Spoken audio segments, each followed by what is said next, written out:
Hola, ¿qué tal? Muy buenas tardes, bienvenidas y bienvenidos al curso básico de formación de secretariado electoral. Muchas gracias a quienes están con nosotros aquí en la plataforma y a quienes nos siguen a través de nuestras redes sociales. Es un gusto y un honor tener, como siempre, al magistrado Felipe de la Mata Pizaña con nosotros, que el día de hoy nos va a dictar la conferencia que se denomina ¿Qué secretariado de estudio y cuenta necesita la justicia electoral mexicana? Voy a leer antes de cederle el uso de la voz su síntesis curricular.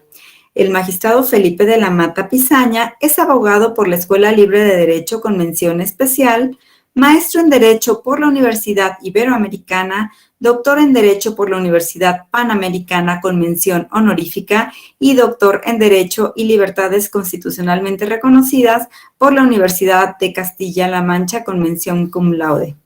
Cursó el posgrado en Derecho Mercantil por la Escuela Libre de Derecho en el 2000.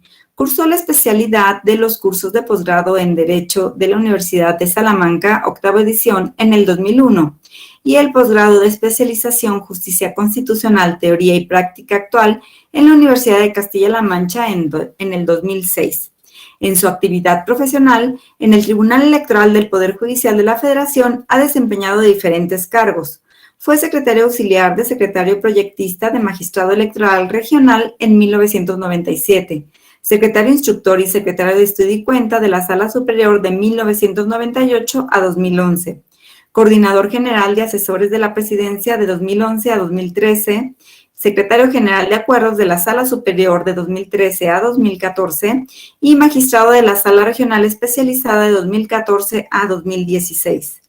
A propuesta de la Suprema Corte de Justicia de la Nación, el Senado de la República lo eligió magistrado electoral de la Sala Superior del Tribunal Electoral del Poder Judicial de la Federación por un periodo de 9 años, empezando su gestión el 4 de noviembre de 2016.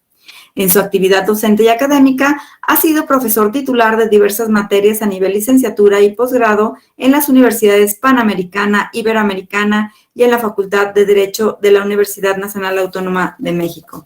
Querido magistrado, muchísimas gracias y bueno, pues le cedo sin más el uso de la voz. Está su micrófono apagado. Muchas gracias, querida Gaby. Creo que ahora sí ya se me oye. A ver, la primera cuestión que tengo que platicarles es, yo fui muchos años secretario. Sentí que muchos, y al rato pensaba que yo nunca iba a ser juez, que no me iba a alcanzar ni la vida ni la circunstancia para hacerlo. Y seguramente muchos de ustedes, cuando estoy diciendo esto, probablemente estén pensando en lo mismo, ¿no? Yo fui un año secretario auxiliar, después fui 13 años secretario de Estudio y Cuenta. Tuve un año y medio una función administrativa en la sala y después fui 2 años secretario general de Acuerdos antes de poder ser magistrado de la sala especializada, que fue mi primer cargo como juez. Entonces, la primera cuestión que les voy a decir es que voy a hablar en tono de primera persona. Es decir, voy a relatarles en mucho lo que es mi experiencia en 2 cuestiones. Primero, mi experiencia como secretario, porque pues si ustedes se dan cuenta, son casi 15 años de ser secretario. Y por el otro lado, creo que un poquito más, de hecho, como 16, pero bueno, 16 años como secretario. Y después de eso les voy a contar, porque ya después de años he tenido la fortuna de formar varios secretarios. Y algunos de mis secretarios he tenido la fortuna que sean electos para cargos judiciales. Recuerdo ahorita, por ejemplo, por recordar, me gusta también presumir a mis secretarios exitosos, ¿no? Está la magistrada Marta Mercado en la Ciudad de México, la magistrada Ale Chávez en la Ciudad de México. Bueno, el magistrado Ambriz también trabajó conmigo un año, también en Ciudad de México. El magistrado Camacho, yo le digo Pollo, pero bueno, ya he dejado de decirle Pollo, ¿no? En la Sala Regional Monterrey. También el consejero Royce en la OCLE de Nuevo León. Es decir, he tenido pues la suerte de también de alguna manera incidir, quizá no formar del todo, pero sí incidir en la formación de algunos magistrados. y por el otro lado, de muchos de mis secretarios que yo estoy seguro que algún día serán magistrados. Pero bueno, a ver, la primera cuestión que nos tenemos que preguntar, fíjense ustedes, es si la vocación de secretario es la misma que la vocación de juez. Pareciera que de alguna manera ustedes me tendrían que decir que sí. Bueno, tienen que invitarme a una segunda conferencia donde les voy a decir mi opinión en torno a esta cuestión, porque si algo me ha demostrado la práctica es que no son exactamente las mismas y las posiciones tampoco son idénticas. Pero bueno, eso se los platico en la segunda conferencia. A ver, la primera cuestión es, ¿cuál es la materia que aprenden los jueces electorales, que aprenden los secretarios? Vamos a tratar de asimilarlos para que sea así fácilmente asequible ahorita. ¿Cuál es la materia? Porque claro, si ustedes me empiezan a decir que la materia es específicamente el derecho, vamos a empezar con temas, ¿no? Si ustedes me dicen que es derecho electoral, vamos a empezar todavía con más dudas y más temas. Miren, vamos a decirlo así. Voy a hacer unas preguntas.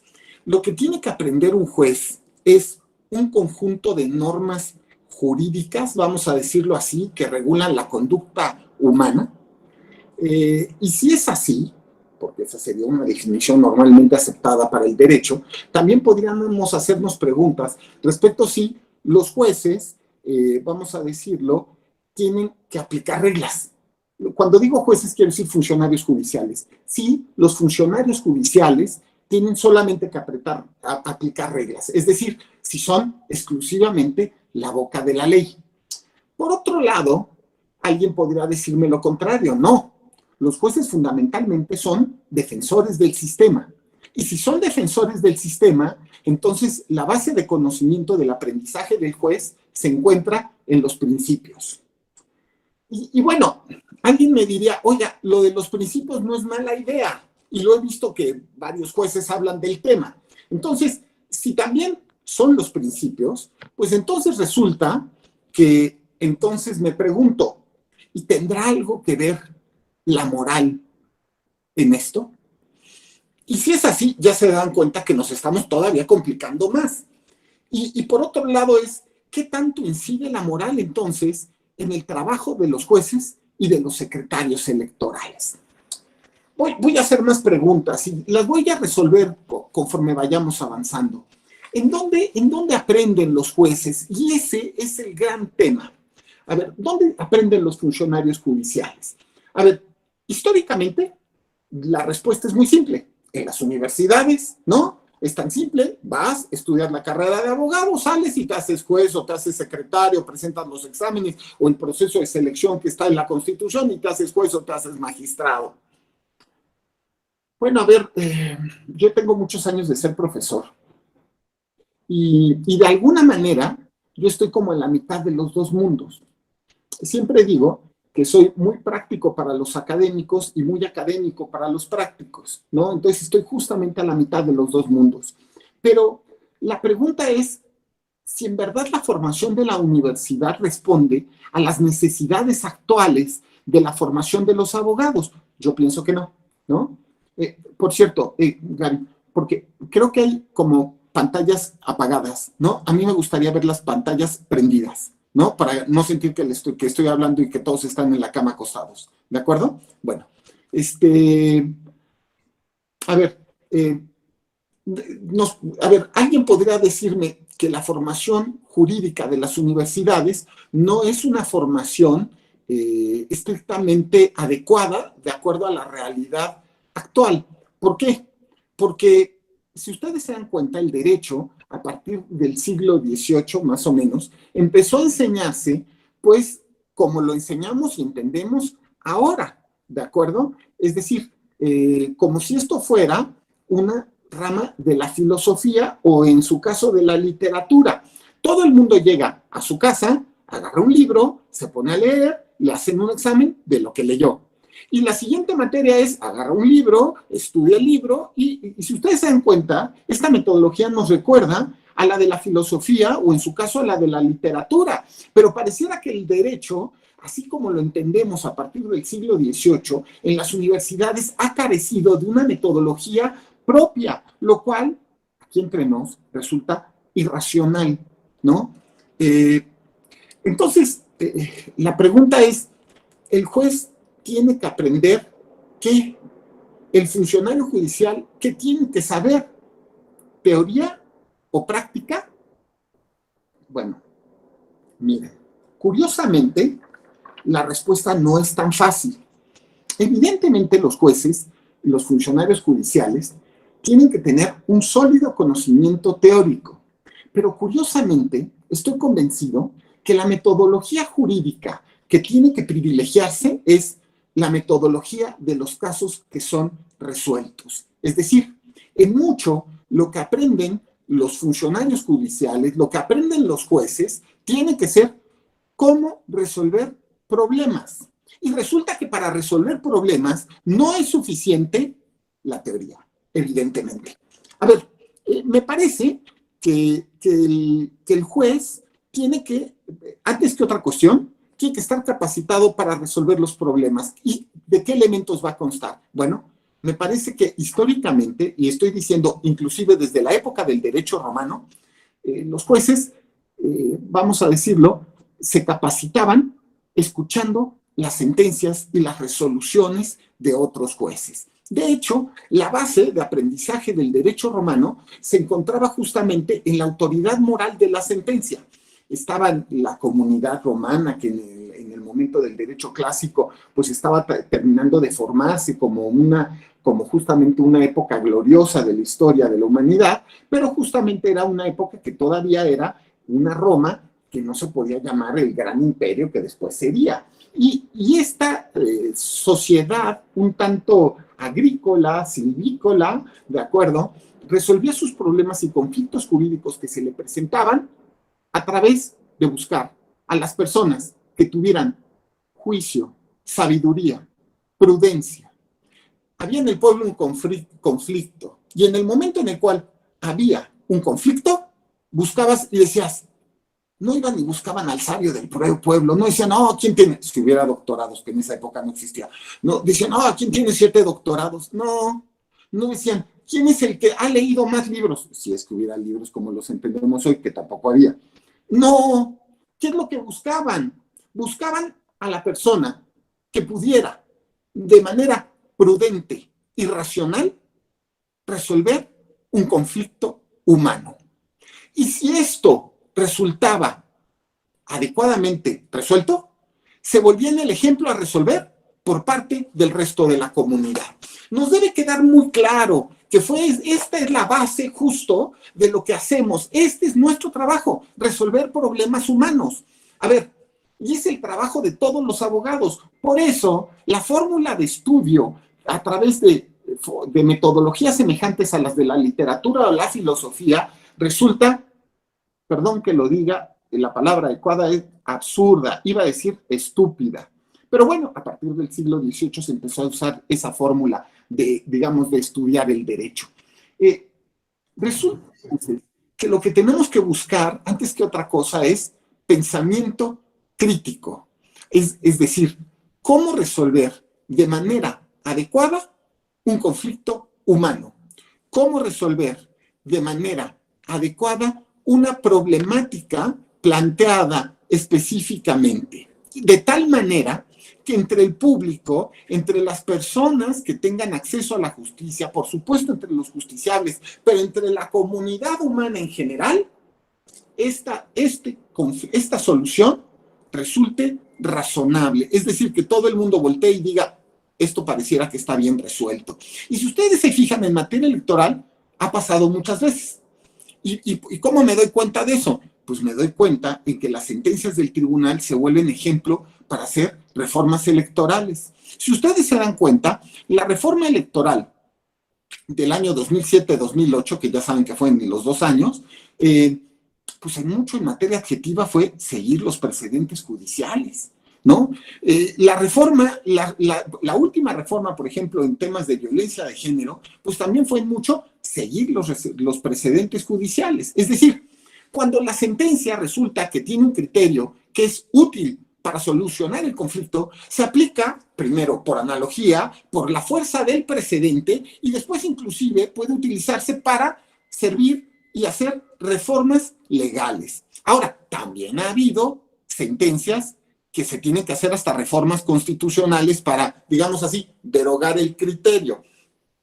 ¿Se acuerdan ustedes de esta sentencia de la Suprema Corte del año 2002 en que le quitó al Tribunal Electoral las facultades de control de la constitucionalidad?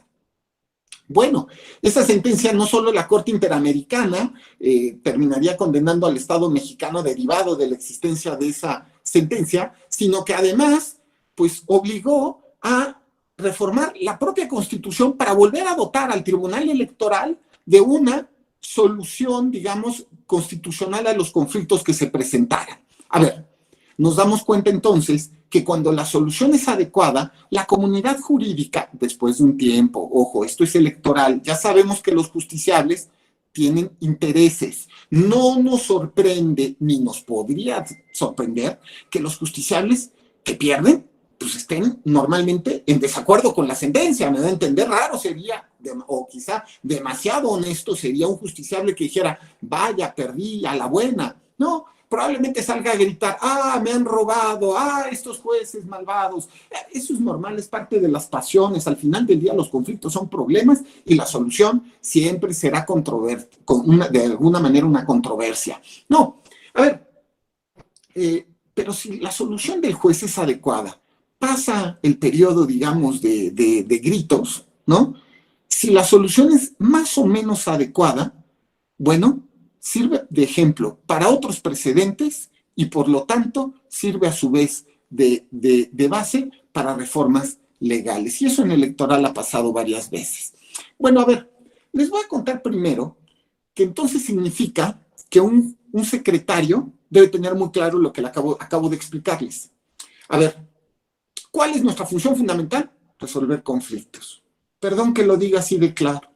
Los jueces debemos tratar, los jueces y por lo tanto los secretarios, tenemos de tratar que los problemas se hagan menos importantes una vez que nosotros intervenimos, no hacerlos más importantes o más graves.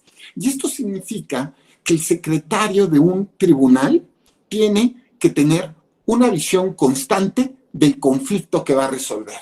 Debe entender que no es una cuestión teórica, debe comprender claramente que tiene que resolver un problema. Ya, un problema. No es un tema nada más de subsunción normativa. No es eso. No es un tema de control de constitucionalidad. No solo es eso. Fundamentalmente es la resolución de un conflicto humano. Si lo entendemos, probablemente a partir de ahí podamos tener la visualización de la solución adecuada.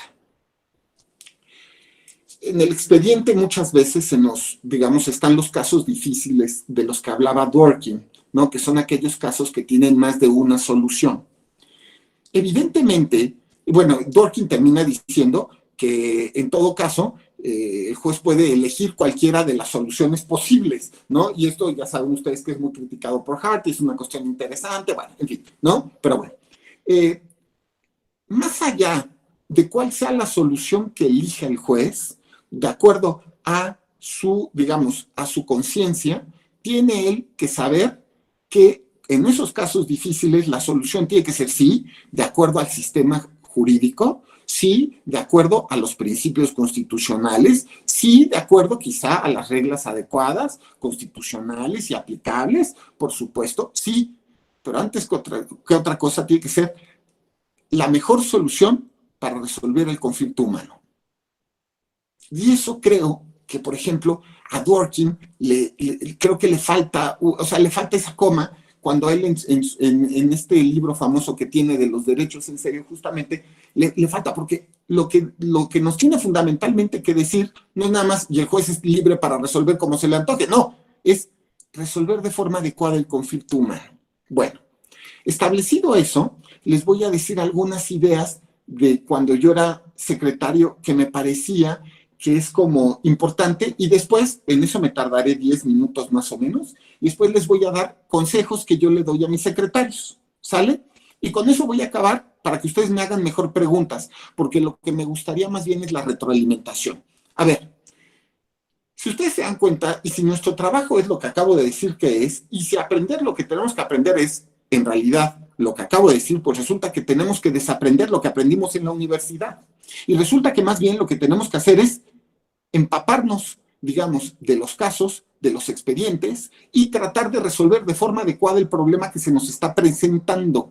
¿De acuerdo? Y eso es bastante complicado porque tiene que ver virtudes como la prudencia. Yo siempre digo, por ejemplo, el magistrado Castillo escribió un libro acerca de la prudencia en los jueces y tuve el honor, porque es un honor sin duda, yo siempre he dicho que todos los magistrados de la sala superior hasta el momento han sido mis maestros. Entonces, en ese contexto, pues yo considero a don Leonel mi maestro, ¿no? Entonces, él me hizo el honor de presentar su libro sobre la prudencia en la FIL de Guadalajara del año pasado. Y yo le decía que también notaba yo que una de las virtudes, que siempre se dice que el juez tiene que ser prudente, pero una de las cuestiones que también hay que adicionar es que el juez tiene que ser valiente, ¿no? En fin, pero bueno, más allá de otra cuestión, me parece que el juez tiene que tener, el funcionario judicial tiene que tener vocación.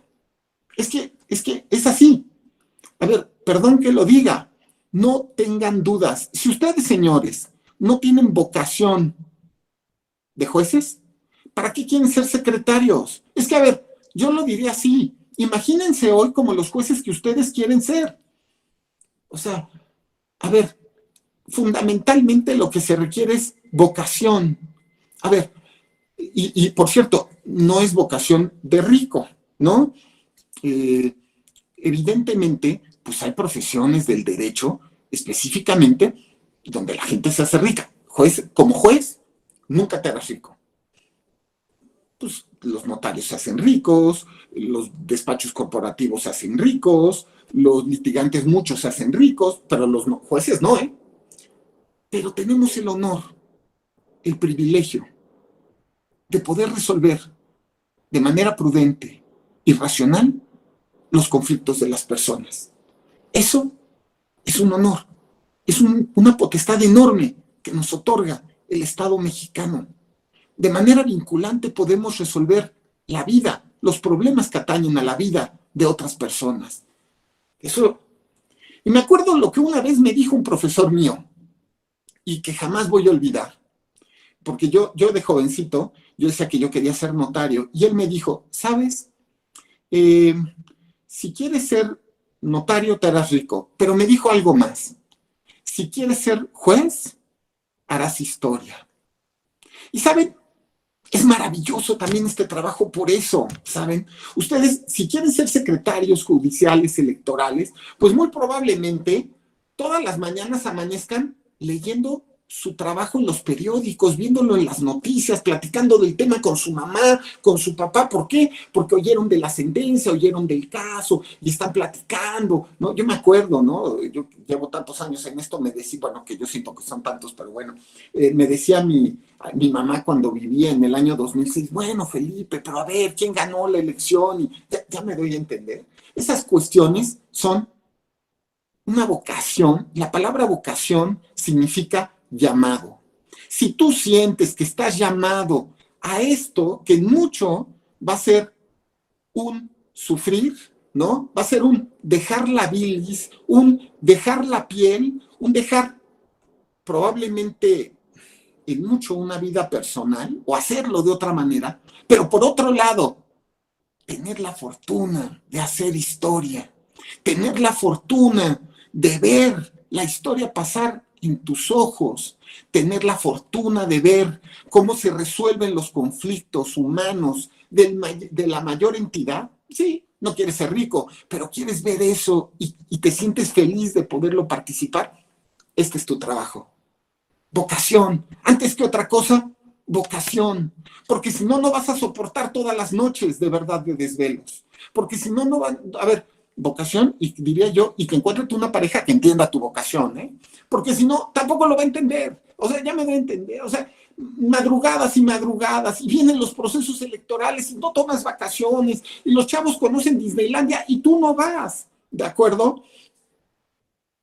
Pero repito, estás resolviendo los conflictos de los demás, estás resolviendo los conflictos de México y estás de alguna manera participando en su historia. Bueno, Si eso no es un gran fin y un fin último de nuestra labor, pues no entiendo que pudiera ser un gran fin, la verdad, ¿no? Esto significa, una vez que ya nos dimos cuenta qué deben hacer los jueces y los secretarios, una vez que ya entendimos también que esto es un tema de vocación, pues entonces, pues tratemos de hacer como una regla como de algunos principios que les voy a decir. A ver, antes que otra cosa, un funcionario judicial tiene que estar, por supuesto, tiene que ser un tipo estudioso, sí, de la teoría, sí. Pero a ver, por ejemplo, a mí me encanta la frase que dice don Leonel cuando él afirma que el que derecho sabe, ni derecho sabe. Es que recuérdenla muy bien, porque la decía hace 20 años y ya, se las repito a ustedes para que no la olviden. A ver, sí, sí teórico, sí lean a Habermas, sí, sí, está bien, bien, ¿no? Lean, sí, sí, a quienes quieran, pero lean sentencias. Lean las sentencias que son la base, digamos, de nuestra materia. Yo aprendí a hacer sentencias leyendo sentencias. Me parece que todos tenemos que hacer eso. Entonces yo diría, antes que otra cosa, tiene que ser alguien que quiera actualizarse, que tiene que leer sentencias. Toda su vida va a leer sentencias además. Y aquí viene la cuestión. Y que lea otras cosas. Yo diría, un funcionario judicial electoral que hay que leer las noticias todo el tiempo, pero todas las mañanas. O sea, lo primero que yo hago, por ejemplo, desde hace 20 años y más, es levantarme, abrir, ya sabe usted, ojo lagañoso derecho, así medio ojo abiertito, y haces, y agarras el iPad o el celular y lees la síntesis informativa. Y a partir de ahí, yo siempre digo que yo leo la síntesis informativa como cuando me voy a subir a un taxi. Y me voy a subir y digo, ay, ojalá y no me hagan secuestro express, ¿no? Porque tú sabes que lo mismo te puede ir bien esa mañana que te puede ir mal. Pero eso es parte también de esta vocación interesante y diferente que poca gente puede entender. Entonces tiene que además, me parece, además de un cuarto punto, a mí me parece que tiene que tener, pues, aficiones culturales, ¿no? A ver, puede haber gente a la que le gusta el arte, a la que le guste la poesía, ¿no? Pero otros, por ejemplo, a mí me gusta, por ejemplo, un poco la historia, ¿no? Es decir, y me parece que la historia es una buena vocación, porque efectivamente te sirve para entender el tema de la política en el tiempo, ¿no? En fin, me parece en ese sentido que también eh, un funcionario judicial, desde que empieza a ser secretario, tiene que imaginarse como el juez que él tiene que ser. Eh, claro, esto implica que si de alguna manera tú dices, ah, bueno, yo voy a ser un juez conservador, me voy a pegar al texto de la ley, solo voy a hacer exégesis jurídica. Bueno, a ver, muy responsable, muy respetuoso, a ver, digamos, nunca tendrás un problema, porque los que hacen eso son los que nunca tienen problemas. Todo el mundo dice, bueno, pues aplicó a la ley el librito, ¿no? Como yo digo, el librito, aplicó el librito, nadie puede decir que no. Otros podrán decir, no, yo lo que haré es aplicar los principios que devengan del sistema, trataré de perfeccionar el sistema y haré que sea operativo. Bueno, ese tipo de juez, ese tipo de funcionario judicial tendrá el reto constante de también autoformarse y autoformarse en un talante, vamos a decirlo así, progresista, democrático, que tenga como foco esencial de toda su inteligencia y de todo su portento, por ejemplo, el tema de derechos humanos. Me parece también que es indispensable que en este contexto los secretarios sepamos trabajar en equipo. Miren, ya seguro se los han platicado los magistrados que han estado, digamos, en charlas anteriores. Yo me acuerdo cuando yo era secretario de Estudio y Cuenta con la primera integración, y yo estuve 9 años y medio con la primera, no, 9 años, 10 meses con la primera integración, o sea, prácticamente toda.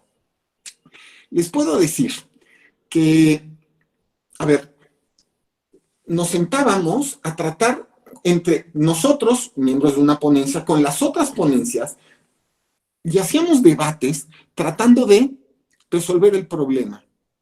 Y llegábamos con nuestro magistrado, después de haber debatido a veces horas, por cierto, cuando se hacían comisiones, llegamos con nuestro magistrado con una propuesta que normalmente, por cierto, el magistrado aceptaba. porque nosotros también entendíamos la manera en la cual pensaba nuestro magistrado. Entonces, a ver, si yo sé, por ejemplo, si invito a comer a uno de ustedes sabiendo que no le gustan las lentejas, ¿no? Pues a ver, si alguien dice que vamos a hacer, va a haber de comer lentejas, pues no los invito a comer o les digo hagan otra cosa, ¿no? Bueno, pasa igual. Los secretarios dicen, no, pues mi magistrado no le gustan las lentejas, pues no le llevo lentejas. Y entonces, de verdad, creo que ese espíritu de grupo y de colaboración que había hace 20 años es algo que se tiene que rescatar en mucho. Un secretario es parte de un equipo de trabajo, pero el equipo de trabajo no es la ponencia, es el tribunal, es la sala en la cual trabajas. Esto implica que sean esfuerzos colectivos. Entre nosotros no hay enemigos, al contrario, entre nosotros hay más bien trabajo por hacer para que el trabajo salga bien, ya sea que opines diferente. A ver, lo de menos es la opinión del día, porque tampoco entre nosotros los magistrados es un tema personal. A ver, no opino lo mismo que tú, pero te respeto como persona y te respeto como juez y te respeto quizá como académico. No estoy de acuerdo contigo, pero eso no significa más que tenemos puntos de vista distintos. Y aquí viene otra cuestión. Tenemos entre nosotros que ser respetuosos. Perdón que diga algo que es evidente, pero es que fíjense cómo es un tema práctico también. A ver, yo he tenido a lo largo de la vida, de los muchos años que tengo, he tenido, digamos, amigos y colaboradores que son muy inteligentes y no necesariamente son los mejores. Porque yo siempre he dicho, en nuestro trabajo hay que ser listo. Ya me doy a entender. O sea, listo para resolver el conflicto, el caso que se te presenta. La inteligencia después la demuestras escribiendo un libro, dando una conferencia no sé, en Alemania. ¿Me doy a entender? Pero lo que hay que ser fundamentalmente es listo. Y una de las cuestiones de la inteligencia es la inteligencia y la empatía entre secretarios y por lo tanto el respeto que tiene que haber en la colaboración constante. Y por supuesto, tienes que ser pues, responsable en todo lo que se te haga y además en materia electoral donde de verdad los tiempos son, bueno, fundamentalmente mínimos. Miren, me parece también que un secretario tiene que ser leal, pero no a su magistrado. Yo de verdad creo que si alguien está entendiendo que alguien le tiene que ser leal a su magistrado, no está entendiendo la filosofía. Recuerden, a ver, tenemos que resolver bien el problema. Tenemos que resolver de forma adecuada lo que se nos está presentando. A ver, la lealtad es primero a la sociedad, a la que le vamos a estar resolviendo los problemas, los conflictos. Y la lealtad después es al Poder Judicial Federal, es a la institución en la cual trabajamos. Y después a nuestro tribunal, al Tribunal Electoral del Poder Judicial de la Federación. Y después a la sala en la cual trabajamos. Y después pues, a lo mejor a los 3 magistrados o a los 7 magistrados que le integran. Y después a mi magistrado, yo me doy a entender, es que nos debe quedar muy claro el orden de lealtad. Porque entonces, si vemos que algo está pasando mal, se lo decimos al magistrado. Oiga, ¿cómo va a hacer esto? ¿No? Esto está mal. O, ¿cómo va usted a tomar esta decisión? Es imprudente. Oiga, ¿está seguro de lo que está haciendo? Es que no hay nada mejor en la vida que haya un secretario que no hace, que te discuta. Porque, a ver, borreguitos que repitan lo que ya oíste 100 veces, pues de esos hay tantos que la verdad no quieres. Pero en cambio alguien que se eche un tiro contigo y que te trate de demostrar, ahí está la lealtad, pero la lealtad entendida así, la lealtad frente a la causa final de nuestras labores, que es la resolución adecuada del caso que se nos presenta. Y esto significa que el secretario tiene que estar consciente también que es depositario de la confianza, no del magistrado, que por supuesto sí, sino fundamentalmente de la confianza del Estado mexicano frente al caso que va a resolver. Y resulta que nosotros resolvemos los casos más importantes en este país. Resolvemos casos de ayuntamientos, resolvemos casos de diputados, resolvemos casos de gobernadores, resolvemos casos de senadores y el de presidente de la República.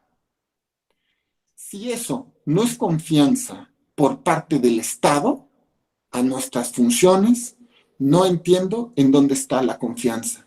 Y nosotros, al estar conscientes de esa confianza, pues tenemos que utilizar esa frasecita que ahora está tan de moda, de amor con amor se pasa, paga, ¿no? Es decir, la confianza se responde o se paga con más confianza, ¿no? Es decir, tú me das confianza, yo con mi trabajo y mi lealtad te demuestro que soy digno y depositario de esta confianza. Pero repito, no es la del magistrado, ¿eh? Es la de la sociedad. Y esto significa que tienes que ser proactivo, ¿no? Yo me acuerdo, yo de secretario, yo peleaba por los expedientes, además desde auxiliar. Yo, es más, me acuerdo bien, la magistrada con la que trabajé en la sala regional Jalapa, bueno, a ver, yo creo que ella se enteró que yo nunca había proyectado un expediente solo después de que tenía yo mi primer proyecto de sentencia. Ya me doy a entender. Me turnaron el expediente y yo dije, no, a ver, yo voy a hacerlo. Pues yo había leído sentencias, lo que les decía, leer sentencias. Es la forma en la cual aprendes, ¿no? Y entonces yo dije, pues a ver, yo llevaba 6 meses leyendo sentencias, entonces pues me pasaron el expediente. Afortunadamente tenía yo una secretaria mecanógrafa súper ordenada que tenía perfectamente organizado el GIM que me turnaron. Y pues yo dije, y me dijeron, tienes una semana para resolverlo. Resolví en una semana el expediente y no me fue tan mal. En el REC, en sala superior, solamente, digamos, modificaron una casilla y no fue, esa parte no la hice yo, pero bueno, fue una casilla, nada. Todo lo demás se confirmó por la sala superior y era mi primer sentencia. Proactivo, pero es que repito, si sientes la vocación, si sientes la pasión, si sientes esto, de verdad, si ir al trabajo para ti es un gusto, especialmente cuando estás en proceso electoral, porque sabes que es maravilloso.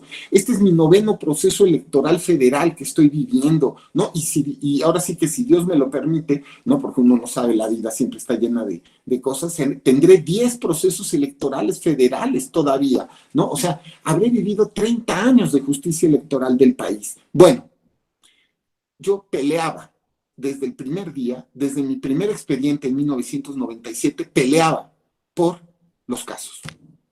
Fuera chico o grande, el que fuera. Con el tiempo, el secretario, en esas condiciones, termina siendo un secretario que, si ustedes se dan cuenta, empieza a ser prudente. Empieza a desarrollar virtudes en torno a la solución de los casos, porque la prudencia es cuando tienes varias soluciones posibles. 3/4 partes de los asuntos son así, por cierto. En los famosos casos difíciles de Dworkin, pues son casi todos, ¿no? Pero bueno, todos tienen 2 o 3 soluciones posibles. La prudencia está en elegir la solución correcta para dirimir el conflicto humano. Pero es tema de práctica. No, yo pienso que no se puede ser juez, la verdad, o no se puede hacer juez fácilmente sin tener esta conciencia de una práctica prudente de la profesión de funcionario judicial. Esto significa, entonces, que los secretarios deben estar preocupados efectivamente por su labor, pero no nada más eso, apasionados. Bueno, en fin, ahora voy a 10 minutitos en los cuales les voy a hablar así como de algunos consejos que le doy a mis secretarios, porque ya entendieron. A ver, recuerden, ustedes capacítense para resolver problemas. Es que es importante, no es estudiar la ley, no es estudiar la jurisprudencia, no es estudiar 80 libros, mucho menos eso, ¿eh? Es resolver de manera prudente y racional el problema humano que se les presenta. Si lo hacen eso y de alguna manera generan, digamos, satisfacción, ojalá fuera entre los justiciables, pero también entendemos que las pasiones humanas no son siempre fáciles de entender, generan, digamos, la conciencia de que la solución es relativamente razonable o se encuentra dentro del sistema jurídico, muy probablemente tenga autoridad moral. Y si es así, significa que están haciendo bien su trabajo. A ver, vamos a empezar a decir algunas cosas que les digo a mis secretarios. A ver, una de las cosas que siempre les digo, sobre todo a los que estoy formando yo personalmente, es no olviden, la labor que desempeñamos le puede cambiar la vida a alguien. Y de hecho, se la va a cambiar. A ver, no tengan dudas. A ver, nosotros definimos quién va a gobernar. Dios. Es que si lo pensamos y nos damos cuenta de ese poder, de verdad, sería como para vivir todo el tiempo preocupados de tener un poder tan grande, porque como dice el hombre araña, ¿se acuerdan? Todo gran poder tiene, digamos, genera una gran responsabilidad. La labor que desempeñamos le cambia la vida, quizá a un pueblo, a una ciudad, a un estado o a un país. Pero sobre todo, imagina tú a la persona a la que le estás cambiando la vida. ¿De acuerdo? Y eso significa que tu trabajo en mucho va a depender los derechos de las personas. Es que eso es indispensable. A ver, secretarios, porfa, no olviden, nos debemos a los justiciables, nos debemos a la sociedad. Eso es súper importante. De verdad, eso de verdad es que ahí es donde encontramos la fundamental vocación de esta labor. Bueno, a ver. Otra cuestión. Trata de entender la controversia en su contexto integral. Un secretario regulis va a decir, bueno, tengo un caso y tengo como caso este tema y se resuelve así. A ver, trata de entender todo lo que está pasando. Ten mirada horizontal. A ver, ¿ya entendiste el tema político que está en tu expediente? ¿Ya entendiste las connotaciones históricas que pueden estar a través en el expediente? ¿Ya entendiste la problemática que esto puede derivar, por ejemplo, con incidencias en otras cortes constitucionales, como puede ser la corte, un colegiado? A ver, ¿ya lo entendiste o no? Porque si tú nada más le llevas a tu juez o a tu magistrado una visión del expediente, sí sirve, sí, pero, ¿sabes? Probablemente nunca vayas a ser juez. Y entonces mejor dedícate a otra cosa. A ver, tienes que tener visión horizontal del asunto y transmitírsela al magistrado. Yo diría, yo diría, darle cuenta completa del problema que no nada más está en el expediente, del problema completo. Oiga, fíjese que sí creo, por ejemplo, como me pasaba a mí cuando creamos el cerciorario en la sala superior, ¿no? Que yo decía, a ver, yo veía que se hacían machincuepas a veces para entrar, cuando yo era secretario, que se hacían machincuepas para entrarle al tema de constitucionalidad al REC, ¿no? Yo decía, a ver, yo creo que en realidad lo que está pasando es que aquí hay un tema, no sé si sabe de constitucionalidad, pero hay un tema importante.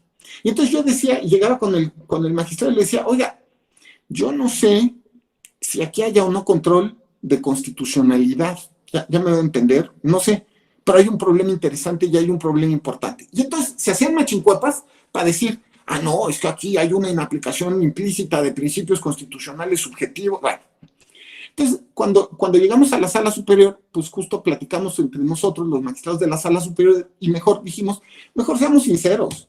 A ver, quizá aquí no hay control de constitucionalidad, pero hay un tema importante y le vamos a entrar. Pero para ver el tema importante, a lo mejor no tienes que ver los agravios. A lo mejor, quizá, ni siquiera tienes que ver en el acto impugnado. Pero tienes que ver horizontalmente todos los problemas que se pueden generar. Y entonces dices, ups, aquí hay un problema que se puede generar y que nosotros podemos resolver. Y recuerden, los jueces tienen que resolver los problemas, no hacerlos más grandes. ¿De acuerdo?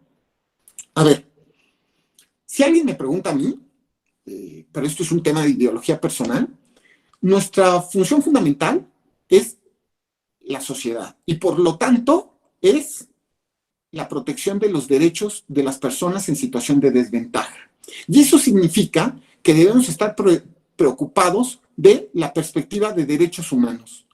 Yo le digo a mis secretarios, o sea, luego yo me acuerdo, por ejemplo, el primer asunto que tuvo que ver con imagen de los niños, me acuerdo fue en la noche, estaba yo en la sala especializada y trae el expediente el secretario, teníamos, además me trae el proyecto y cuando estoy revisando el expediente me doy cuenta que el secretario no había visto que podíamos resolver el problema que estaba planteado de forma confusa en la demanda y que podíamos plantear, o resolver el tema en torno a los derechos de la imagen de los niños en la propaganda electoral. Porque, a mi juicio, esto podía generarles, de alguna manera, pues un daño inclusive irreversible en su personalidad. Si se nos presenta un caso que tenga que ver con grupos en situación de desventaja, pues justo ponernos en la situación del grupo y tratar de hacer la cancha pareja. Bueno, ahora, respecto del estilo de las sentencias, les voy a decir más o menos las cosas que le digo también a mis secretarios. A ver, esto es cosa, yo sé que hay jueces para todo, pero yo soy más bien de directito. A ver, yo, en general, les digo a mis secretarios, a mí no me gustan las transcripciones en mis sentencias. No me gusta tampoco citar autores, ni me gusta tampoco citar cortes extranjeras. No porque no las leamos, no porque seamos incultos, no. Porque, a ver, la pregunta que yo les hago es, ¿nosotros somos más tarugos que los académicos que escribieron un libro? ¿O somos más tarugos que la corte alemana? Y tenemos por eso que decir, es que esto lo dicen los alemanes, entonces esto está muy bien. No, evidentemente no. Lo que tenemos que hacer es, eso lo estudias, ¿no? Lo quedas en tu cabeza y resuelves el tema de acuerdo a lo que estudiaste, si es que eso es lo correcto. Pero si tienes que acudir a argumentos de autoridad y más a transcribirlos, muy probablemente es que te faltan razones. Es decir, te faltan argumentos a ti y por eso estás teniendo que sacar argumentos de autoridad. Y eso significa también, a ver, un expediente, a ver, esto se lo digo todo el tiempo a mis secretarios, para ver si lo captan. Un expediente, normalmente así, resuelve una pregunta. Y ya, de verdad, lo he visto. Los expedientes más difíciles, como 3 o 4 al año, pero no más, 3 o 4 al año, pues resuelven 3 preguntitas. Pero normalmente es una pregunta. Si te queda claro, contesta la pregunta, pero por Dios, es que eso es lo único que tienes que hacer. Identifica el problema. Es que si no te queda la claridad en torno al problema, pues vas a echar rollo. 400 páginas de transcripciones, 800 páginas de doctrina, 900 páginas de jurisprudencia hawaiana, ¿de acuerdo? Pero lo que es importante es cómo resuelves el problema. Consecuencia, plantea el problema y resuélvelo. Es que es tan simple como eso. Sin rollo, directo, ¿no? Esto se resuelve, a ver, este es el problema. Se resuelve así. Y después es, ¿por qué? Miren, tan simple, escribamos la sentencia, pero ahorita, ¿de acuerdo? Ahorita. Otra de las cosas que siempre recomiendo, aunque, a ver, miren, esto es muy importante. Decía, esto se lo escuché alguna vez a Mario Vargas Llosa, y cada día estoy más convencido que tiene razón. Decía, solo escribe bien aquel que piensa bien.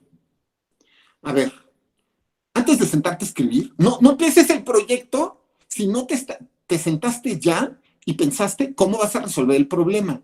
Escribe en una hojita una especie de diagrama y di, a ver, este es el problema, la solución es esta y la voy a demostrar de esta manera.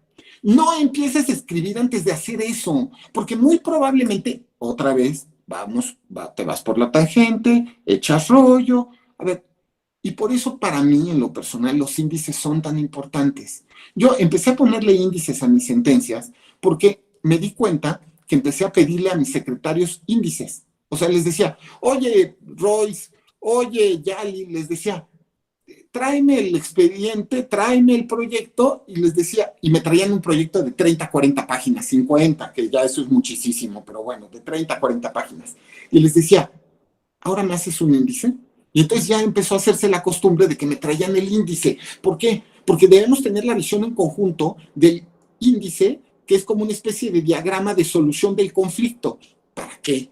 Para que el índice te dice si estás teniendo la lógica de razonabilidad de la solución. Entonces, por eso para mí los índices son importantes. Y después dije, bueno, si ya estamos generando el índice, pues vamos a ponérselo. Bueno, entonces viene la siguiente, digamos, consejo. Párrafos cortos. Una idea, un párrafo. Párrafos cortos. Yo me acuerdo, algunos de mis compañeros secretarios que han sido y que son magistrados, yo siempre hago una broma, pero es verdad. Y yo leí mucho sus sentencias. Yo decía que siempre hacían sentencias de un párrafo, ¿no? Y eso suena muy bien, como de mucha justicia abierta, ¿no? Bueno, sí, pero era un párrafo de 400 páginas. Es que no había un punto y aparte en toda la sentencia.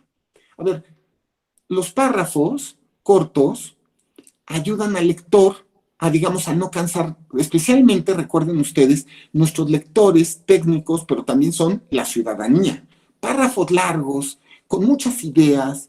A ver, pueden ser que sean muy hermosos y puedan ser propios del premio Nobel, me da a entender, o de algo parecido, pero a ver, repito, no es literatura, es resolución de conflictos humanos. Si nos queda claro, párrafos cortos, una idea, un párrafo, ya está. Y que no nos debe dar pena, que pusimos 2 párrafos para resolver el tema, pues qué padre, lo hicimos mejor que nadie, la verdad. Otra cosa, yo cuando ahora que estoy de magistrado de la sala superior, bueno, ya son 4 años, pero bueno, el tiempo que llevo en la sala superior, digamos, no se los repito tanto, pero a mis secretarios de la sala regional se lo decía todo el tiempo porque, de verdad, yo vivía completamente angustiado por eso. Nunca contra ley, nunca contra constancias, nunca contra jurisprudencia. Pero porfa, póngalo así, ya saben, en la pared de su escritorio, porfa. Porque claro, a ver, se vale no aplicar una jurisprudencia, pero hay que decir por qué. Se vale no aplicar una ley, pero hay que decir por qué. ¿De acuerdo? Lo que nunca se vale es actuar contra constancias. ¿De acuerdo? Eso sí no. Pero a ver, cuando eres juez de primera o segunda instancia, es decir, cuando todavía no eres juez de última instancia, pues resulta que actuar contra constancias, actuar contra jurisprudencia e inclusive actuar de forma irracional en contra de la ley, pues te puede costar la chamba. Entonces, moraleja, secretarios, mucho cuidado. Contra constancias, jamás. Y contra jurisprudencia, digamos así, es porque ustedes o el juez ha definido que no vas a aplicarla por alguna razón, pero la tienes que explicitar en tu proyecto y por lo tanto en tu sentencia, ¿no? Miren, yo creo que los jueces, además, somos transformadores de nuestra realidad social. Y más los jueces electorales. El que diga con no, híjole, pues es que yo no me veo así, nunca me he visto así, o sea, yo no me veo como un juez de paz, no, yo me veo como un juez constitucional y todos los magistrados de este tribunal son jueces constitucionales, los regionales y los de sala superior, todos somos jueces constitucionales. ¿Por qué lo digo? Nuestras sentencias transforman a la sociedad. Y miren, no voy a poner muchos ejemplos, solo uno. ¿Por qué en este tribunal, bueno, a ver, ¿por qué en el Congreso de la Unión hoy día hay casi paridad de género? ¿Por qué? ¿Por qué en los ayuntamientos de este país hay casi veintitantos, casi 30, digamos, por ciento de mujeres presidentas municipales? ¿Por qué? Se los voy a decir. Porque, como en los cuentos, hubo una vez un juez que soñó un México diferente. Y eso es lo que pasó.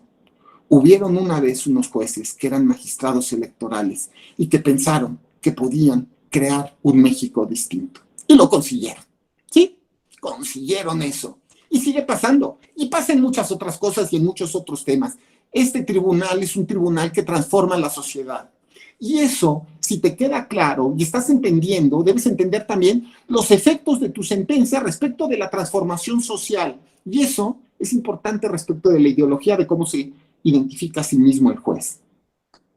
Una cosa más que creo que es muy importante. Secretarios, siempre piensen en el cumplimiento. Yo me acuerdo que una vez llegué con doña Alfonsina y le dije, me estaba pasando todos los casos de un partido político nacional que estaba teniendo problemas internos muy, muy, muy graves. Y no sé qué le haber traído yo de proyecto de solución, que me dijo, a ver, Felipe, te voy a dar un consejo para toda la vida. Y me dijo, porque tú un día vas a ser juez. Entonces, quiero que recuerdes esto. ¿Sabes? Sí. Y me dijo, si piensa siempre en el cumplimiento de tu sentencia. no tiene sentido que pongas cosas que nadie va a cumplir, porque después vas a tener que rajarte. A ver, si le ordenas al sol que se ponga, pues que sean las 7 de la noche. Si le ordenas al sol que salga, pues que sean las 6 de la mañana. Piensen siempre en el cumplimiento y siempre piensen en el efecto de transformación social. Eso también creo es igual de lo importante. Ahora, yo creo que también esto significa que no hay mejor sentencia que aquella que se puede cumplir. Y la verdad es que en el electoral nos ha ido muy bien con los cumplimientos. Decía el magistrado presidente en su informe que alrededor del 99% de las sentencias de electoral están totalmente cumplidas. Pocos tribunales en el mundo pueden decir eso. Y en mucho ha sido porque no seguimos el esquema de cumplimiento del amparo. Es decir, ¿por qué no se cumplen muchas de las sentencias de amparo? Porque los justiciables o las autoridades administran el cumplimiento toda vez que la sanción es la destitución del cargo por parte de la Suprema Corte de Justicia de la Nación. Y esa puede venir en 8 años, o en 5, o en 4, ¿no? O nunca. Entonces, administran el incumplimiento pues, para que se tarde el tema. Pero, afortunadamente, los fundadores de este tribunal, la primera integración del tribunal, eran jueces de amparo y seguramente pensaron que el tema sancionatorio pues llevaba a la administración de la sanción. Cumples en el último instante antes de que te destituyan y pasaron 8 años. Y en una de esas ya no fuiste ni tú el que tuvo que cumplir. A ver, y entonces crearon el sistema actual de cumplimiento, que es a través de cumplimiento sustitutorio. ¿No quieres cumplir? Ay, mijo, no te preocupes, ordeno que otras personas cumplen. El cumplimiento sustitutorio ha llevado a que efectivamente en el electoral el cumplimiento sea prácticamente total de todas las sentencias. A ver, otra cuestión es, me parece, no es en ese sentido, no es suficiente hacer sentencias extraordinarias, hay que hacer fundamentalmente sentencias que se vayan a cumplir. Bueno, unas cuestiones más que le digo a mis secretarios. Casi diría que tenemos que ir paso a paso. Es decir, antes de caminar, gatea. Es que es muy importante, ¿eh? Porque luego dicen, sí, yo ahorita voy a escribir una sentencia que cambiará la humanidad. Hombre, puede ser. Siempre hay genios. Mozart a los 4 años tocaba el piano y componía. Y puede ser que tú lo seas. Pero en una de esas eres una persona normal como yo, como tú, como todo el mundo. Y entonces lo mejor que puedes hacer es lee sentencias, aprende a resolver conflictos. Y después de eso, pues empieza con un desechamiento, ¿no? Y después por un inoperante, y después por un infundado, y después ya me voy a entender, pero con una fórmula proactiva. Bien, a ver, hay una cosa más que los secretarios deben tener muy claro. Esto lo decía don José Luis de la Pesa. Esto, pero por favor, miren, el que solo no se equivoca, aquel que no trabaja. Eso es muy importante. A ver, todos nos equivocamos. Yo mismo me he equivocado. A ver, es obvio, soy humano, igual que todos. A ver, es obvio. A ver, pero es más, hasta les voy a poner el ejemplo. Hubo, me parece en el 2017, una sentencia que tuve la infortunada circunstancia de ganar en el Pleno. Y lo digo así porque fue un proyecto que salió 5-2. Y yo dije, ¡ay, qué inteligente mi proyecto salió! Bueno, se dio a cabo la elección y yo dije, Dios, lo que hice fue un error, compliqué la elección y no fue por mala fe, fue simplemente que lo que hice en ese momento que me parecía tan inteligente, porque además era súper inteligente, tenía yo toda una teoría para explicarlo, pues resultó siendo poco práctico. Entonces, para 2018, abjuré del precedente, es decir, se presentó un caso idéntico y dije, vengo a abjurar de mi precedente, ¿no? Así, yo, a pesar de que fui el defensor y creador, digamos, de esta idea tan inteligente, según yo, vengo a abjurar de ella. A ver, los secretarios también se pueden equivocar. ¿Y saben por qué? Porque somos humanos, no nos debe dar pena. El tema no es meter la pata, sino sacarla rápido. Esa es la cuestión, es que es súper importante. A ver, nos podemos equivocar, tratar de no hacerlo, pero es mucho peor aquel que mete la pata y oculta lo que me hizo. Es mucho peor el que mete la pata y no, yo no me equivoco, yo soy perfecto. No, de verdad que no, de verdad. yo creo que la humildad también es parte de este trabajo, ¿saben? Porque estamos sujetos a tanta gente tan inteligente, que nos hace tantas críticas tan inteligentes, que aprendemos a ser muy humildes. ¿Ya me voy a entender? Lo que les digo, en la mañanita levanto, abro el ojo y leo gente tan inteligente que seguramente haría mejor el trabajo que uno. Y yo digo, bueno, qué gente tan inteligente, pero lo cierto es que es parte de la humildad reconocer que podemos ser mejores y tratar de hacerlo todos los días. De verdad. Bueno, es verdad también que este trabajo, el tribunal particularmente, va a ser en mucho tu prioridad de vida. Si no lo entiendes, busca otro trabajo.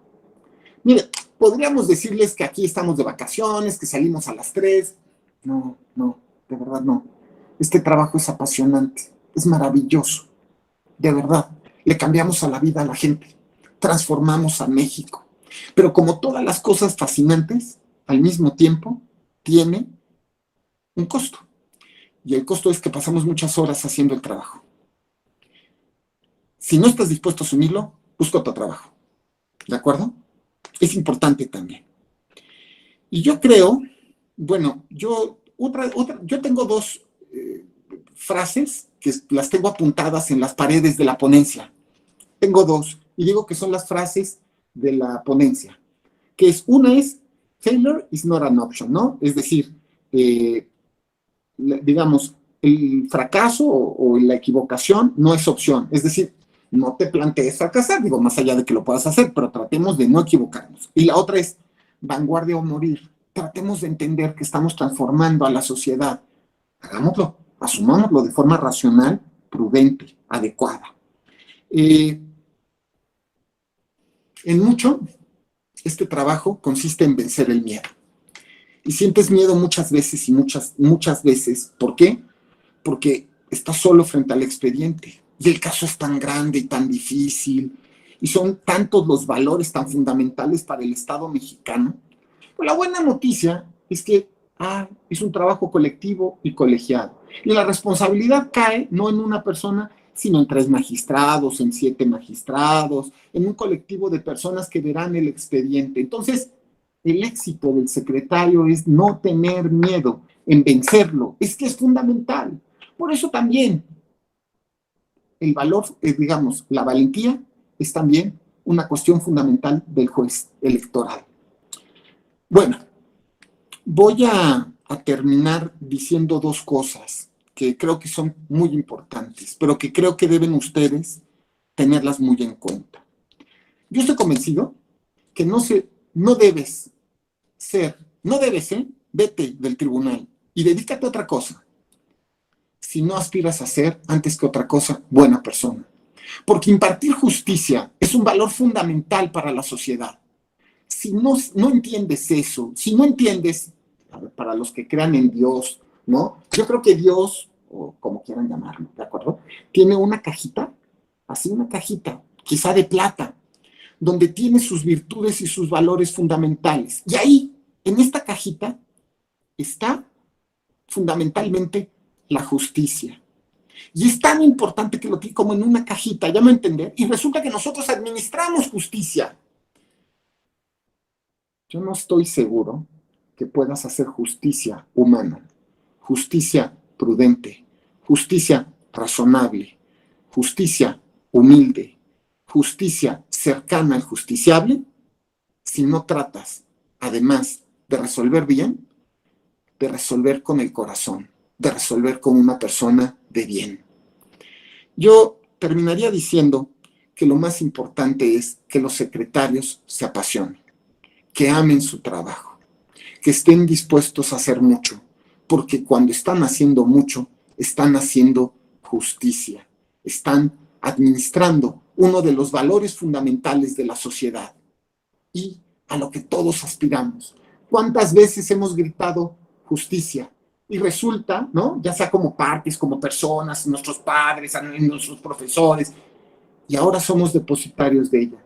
Tenemos que apasionarnos, tenemos un trabajo maravilloso que consiste en hacer justicia. Eso es, de verdad, un privilegio espectacular que nos ha dado el Estado mexicano y nuestra sociedad.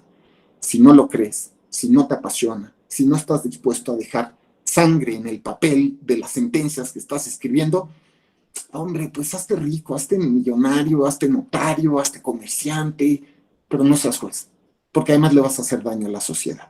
Muy bien. Bueno, ahora, ustedes si quieren pueden hacerme algunas preguntas. Muchas gracias, querido magistrado.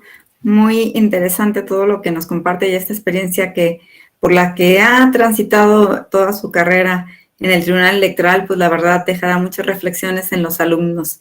Y ya tenemos unas preguntas. Quien quiera ir preguntando, me lo va diciendo por el chat, por favor. Le voy a hacer el uso de la voz a Abraham Cambranis. Por favor, Abraham. Muchas gracias, doctora. Doctor, me gustaría saber cuál considera que puede ser un obstáculo para el desarrollo del pensamiento crítico para las secretarias y los secretarios en ciernes en la labor jurisdiccional. Bueno, la pregunta es muy buena, Abraham. De hecho, es muy, muy buena. Mire, yo creo que lo fundamental es, a ver,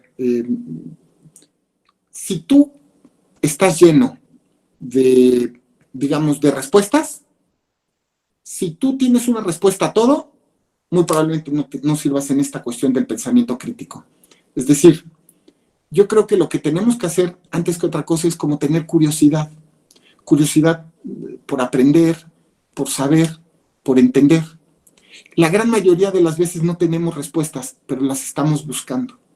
Si tú dejas que sea la autoridad, digamos así, la autoridad de solamente aplicar la jurisprudencia, de solo aplicar la regla, de solamente aplicar lo que te dicen, de solamente, inclusive, aplicar solo el precedente, pues hombre, estás haciendo tu trabajo. Pero eso es lo que yo les llamo, a mis secretarios también les digo, que es un cumplimiento.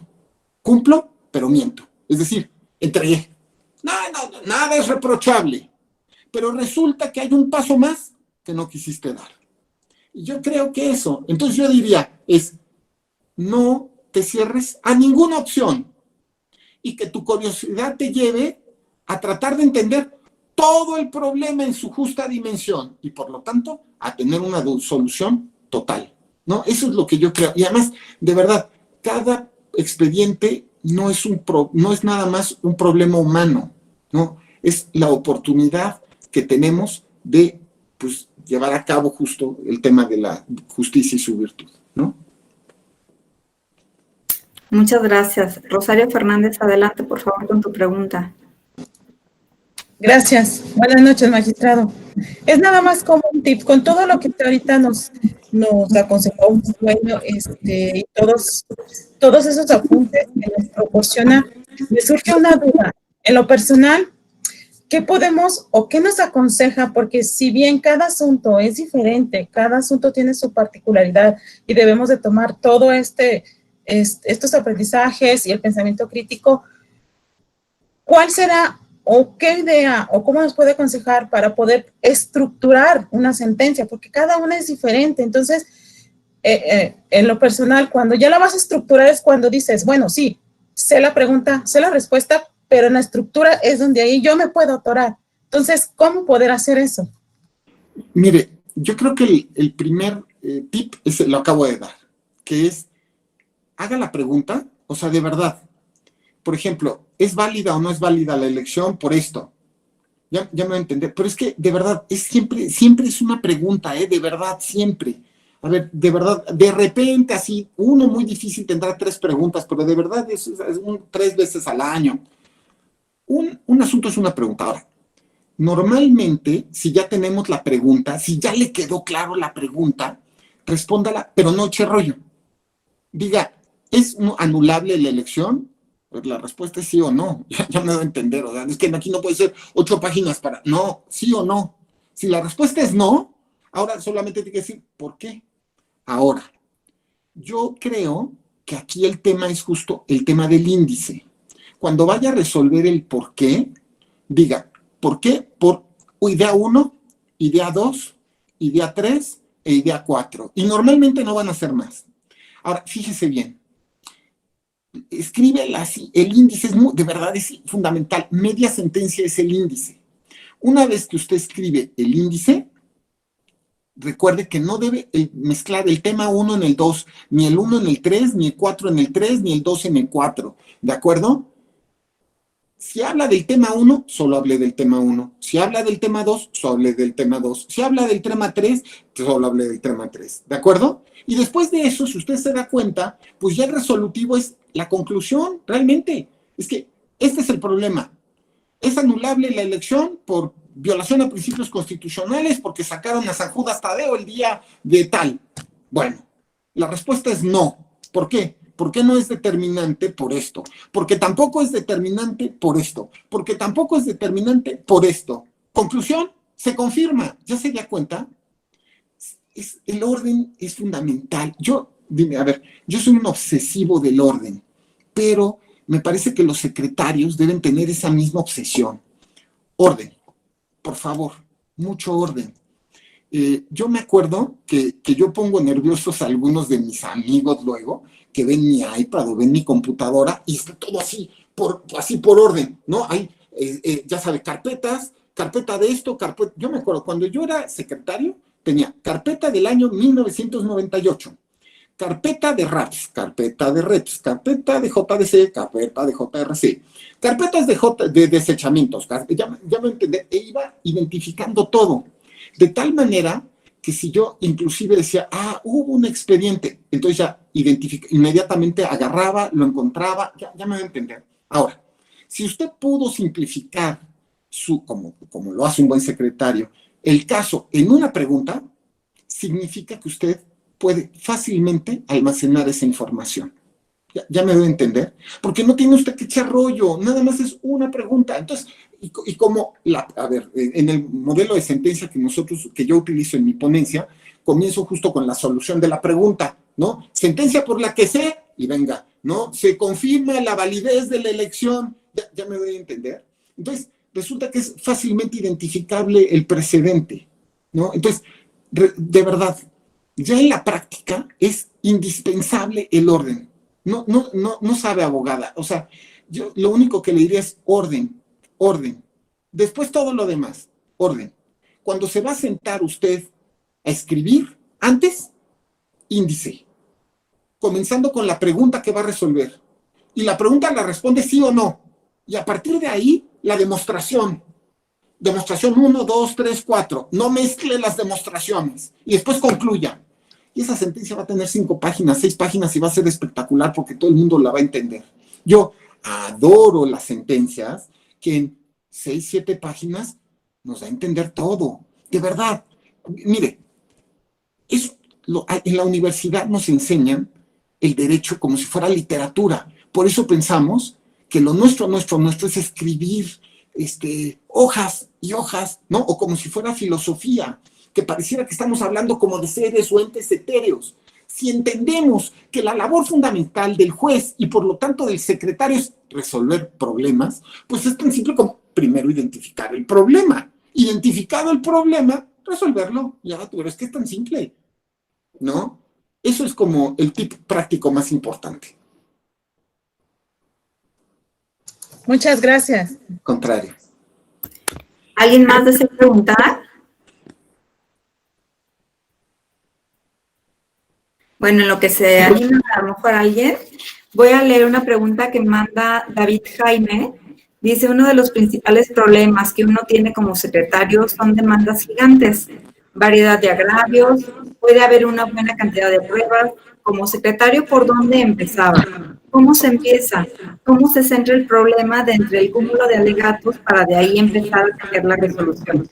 Sí, yo les voy a decir algo que es muy humano. Este es un chiste que yo hacía cuando yo era secretario.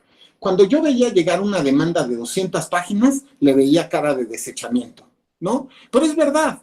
A ver, llegaban las demandas así, y yo decía, ay Dios, busquen, pero hasta por debajo de a ver cómo lo vamos a desechar. A ver, nosotros estamos haciendo un esfuerzo ahora por tratar de modernizar nuestras sentencias.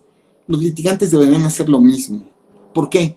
Porque, de verdad, como a los litigantes también los echaron a perder en la universidad, pues resulta que ellos también piensan, o no sé si cobren por hoja, ¿verdad? Eso es lo único que podría hacer, pero bueno, a ver, ellos piensan que van a tratar de demostrarle a su cliente que tienen la razón si escriben 200 páginas. Miren, más allá de eso, pues habrá buenos litigantes que escriban muchas hojas y pues ¿qué hacemos? ¿No? O malos litigantes también. Yo lo primero que siempre les digo es, nunca lean la demanda primero, nunca. Acto impugnado, obvio. Primero acto impugnado. Y una vez que ustedes entendieron el acto impugnado, y esto implica muchas veces revisar antes el expediente completo del acto impugnado, ya vas haciendo como prejuicios, ¿no? Dentro de tu mente, estás pensando, uy, esto está mal, uy, esto también, uy, puede ser que esto, ¿qué será? ¿Por dónde están impugnando? Pero eso hace que tú también estés avivando tu imaginación. Entonces, cuando después de eso lees la sentencia, la demanda, entonces ya entiendes por dónde está llevando el litigante el caso. Y creo que una vez que leíste primero el acto impugnado, entonces cuando lees ya la demanda, ya entendiste por dónde se fue el litigante. Y en una de esas dices, uy, qué menso, ¿no? O dices, ah, qué bien. O dices, híjole, pudo ser mejor. Bueno, pero más allá de eso, ya tienes como un concepto, ¿no? Ahora, yo lo que siempre digo, y lamentablemente esto, a ver, ser secretario es un trabajo muy duro. A ver, yo fui 16 años secretario, es durísimo. O sea, sé perfectamente de lo que estoy hablando. Entonces, a ver, no hay de otra que leer de principio a final todo. Y todo el expediente, todo. Hoja 1 a hoja 2000, ¿de acuerdo? Ahora, también es verdad que conforme uno va agarrando, luego mis secretarios me dicen, oiga, como que le traemos el tema y usted lo agarra en el aire. Bueno, no es que lo agarres en el aire, es que llevas tantos años en esto que inmediatamente sabes por dónde viene el tiro, ¿no? Entonces, creo que mi recomendación sería, a ver, primero, acto impugnado, después demanda, y yo lo que iba haciendo era anotar las ideas principales de la demanda. Luego es muy difícil, pero normalmente se puede hacer. A ver, si puedes escribir la demanda en una página, significa que es un buen resumen. A ver, un cuadro sinóptico, ya. Y dices, en esta demanda hay 5 agravios. Ya, tan. 200 páginas para decir 5 cosas. Ya. Y entonces, cuando terminaste de leer la demanda, dado que primero necesitaste el acto impugnado y por lo tanto el expediente del tema, pues ya te resulta muy fácil hacer el índice, porque ya entiendes si tiene o no la razón el actor, ¿no? A partir de ahí, porque recuerden, entiendes ya el conflicto, pero de verdad, yo siempre, como secretario, yo siempre comencé con el acto impugnado. Si empiezas con la demanda, tú te vas a prejuiciar respecto de lo que diga el actor y no vas a ver más que lo que el actor quiere que tú veas. Pero si lees primero el acto impugnado, vas a entender todo el problema y tú vas a empezar a decir, uy, esto puede estar bien, esto puede estar mal, por acá habrá sido, se habrá ido por allá, habrá sido, y entonces a veces hasta sorpresas te dan, ¿eh? Porque dices, qué buen litigante. Algunas veces llega a pasar, ¿no? Yo diría eso. Y si estuvieran los litigantes oyendo, que no lo están, pero si lo estuvieran, yo diría, litigantes, por Dios, neta, salvo que cobren por hojas, no escriban muchas hojas, de verdad. Estoy seguro que más de un secretario dice lo que yo decía, así de, esto le veo cara de desechamiento, ¿eh? O sea, es normal. Y al contrario, si necesitas muchas hojas para plantearlo, es porque tienes problemas para entender el caso. De verdad, yo lo que he visto es eso. Si necesitas muchas hojas, es de verdad porque no puedes entender el problema que estás resolviendo. O sea, de verdad, eso es lo que en mi experiencia pasa. Gracias. Jesús Espinosa, adelante, por favor. Buenas noches, magistrado. En su opinión, ¿es recomendable que todas las salas del tribunal deben seguir un mismo modelo de sentencia? O sea, uniformar todas. Pues yo, la verdad es que diría que no. Es más, no sería ni deseable. Le voy a decir, la primera es, pues cada quien, a ver, el derecho también es un arte, ¿no? Yo un día en la misma conferencia en la que les diga las diferencias entre la labor del secretario y del juez, también les digo por qué el derecho no es una ciencia, pero no quiero que ahorita en este momento entren ustedes así como en, ¿no? Bueno, pero el derecho sí es un arte, porque es bello. Parte de la belleza se encuentra en la idea, justo en la belleza de los argumentos, en la belleza de las fórmulas creativas que presenten el secretario y el magistrado en la resolución del problema. Y como todas las artes, me parece que tiene que estar sujeto primero a la libertad. ¿Por qué? Porque en la libertad es que existe la creatividad. Si alguien me dijera, un mismo formato, ay no, al contrario.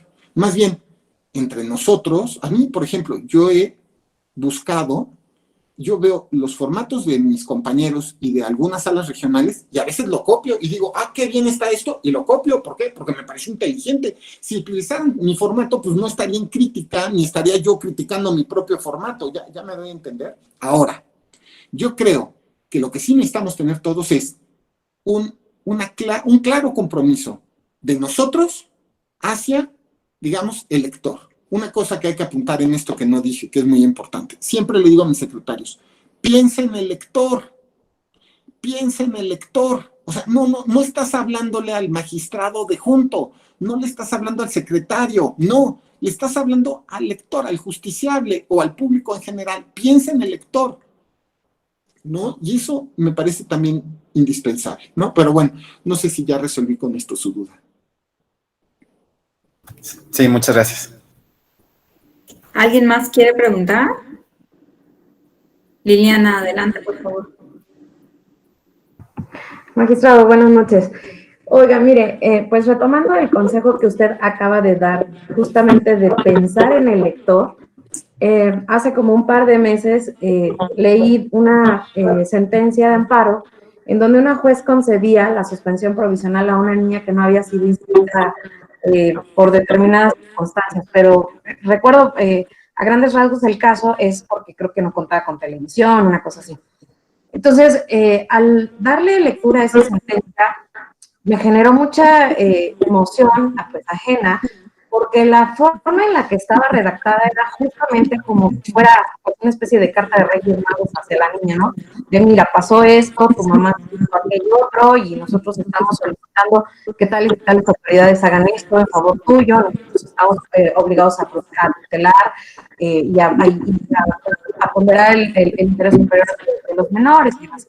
Entonces, ¿qué tan conveniente sería como, considerando que también usted es muy vanguardista de justamente propiciar que haya ese enlace efectivo y comunicativo con la ciudadanía, de que las sentencias, sin escapar de la fundamentación y de la motivación, se empiecen a redactar con este lenguaje donde empiece a haber una mayor holgura en el entendimiento de las resoluciones? A ver, mire, Liliana, le voy a decir algo que es importante. Los jueces no debemos hablarnos en el espejo, porque, y lo voy a decir desde mi propia perspectiva, es fácil vanagloriarse, ¿no? Mira, qué cosas tan maravillosas hago, o hacemos, o todos. Nuestro mundo es muy pequeño, ¿no? O sea, somos 200 jueces electorales en todo el país, hay 15 académicos que más o menos saben de esta materia en todo el país, hay probablemente, podríamos ir, es un mundito, y nos aplaudimos entre nosotros. Obvio, tenemos que pensar en los justiciables y en la sociedad, pero al hacerlo también debemos tener un cierto compromiso real con las partes a las que le estamos hablando. Mire, si alguien me dice que una sentencia para una niña de 6 años o de 5 años está escrita de una manera, pues diría, ¿y estamos seguros que la niña sabe leer y escribir? Me acuerdo de esto porque vino al caso, porque me acordé mucho del magistrado Luna. Yo creo que el magistrado Luna, que ustedes saben que fue uno de mis mentores, uno de mis formadores, el magistrado Luna, cuando por ahí, que yo creo que ha sido el magistrado que más ha visto temas indígenas y el que más ha hecho por los temas indígenas en el tribunal. O sea, casos como Cherán, como Tanetse, ¿no? O sea, son icónicos y que son piedras angulares y que dividen la historia de la justicia electoral en este país. Una vez me dijo, recuerden que él vivió toda su vida en San Cristóbal, ¿no? O sea, toda su juventud, pues nació en San Cristóbal. Él habla, inclusive, algunas lenguas indígenas, porque su padre era comerciante. Entonces, su padre hablaba tzotzil y el magistrado Luna también, ¿Para qué? Pues para vender, ¿no? Entonces tenía para vender, o sea, simplemente pues eran comerciantes, ¿no? Entonces en su infancia él ayudaba a su padre a vender. Bueno. Y una vez justo le hice una pregunta semejante, le dije, oiga, ¿cómo ve estas sentencias que se están haciendo resúmenes para traducirse al lenguaje tzotzil, zapoteco? Y miren, y él me dijo, justo, son una buena idea que no va a servir. ¿Cómo? ¿No? Y me dijo, pues no saben leer español, tampoco saben leer tzotzil. Esta tiene que ser comunicación oral. Ya me doy a entender. Claro, si no terminas de rebajarte intelectualmente, de sentirte el abogado, el doctor, el juez, y te sientes justamente un camarada más del grupo en situación de desventaja que estás tratando de generar de manera empática, pero de verdad sin autoaplaudirnos, sin autodecir, ay, qué inteligentes somos, sino de verdaderamente entender el problema y tratarlo de resolver, pues me parece que eso es lo vamos a hacer bien, ¿no?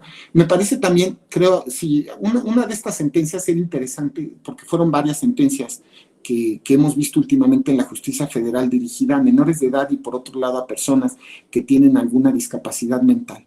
Y lo interesante es que los jueces también no solamente ordenan este resumen de sentencia, sino que además ordenan que una persona, un psicólogo, un psiquiatra, le trate de hacer entender a la persona que se encuentra en esa situación, pues lo que pasó, ya me entender.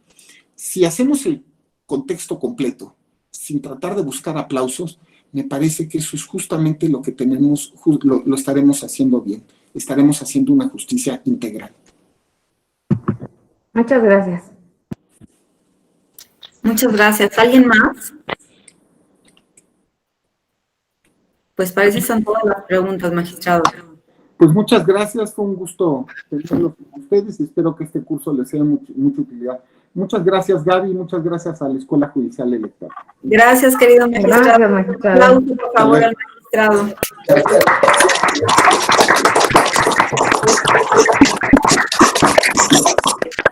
Muchas gracias a todas y a todos. Buenas noches.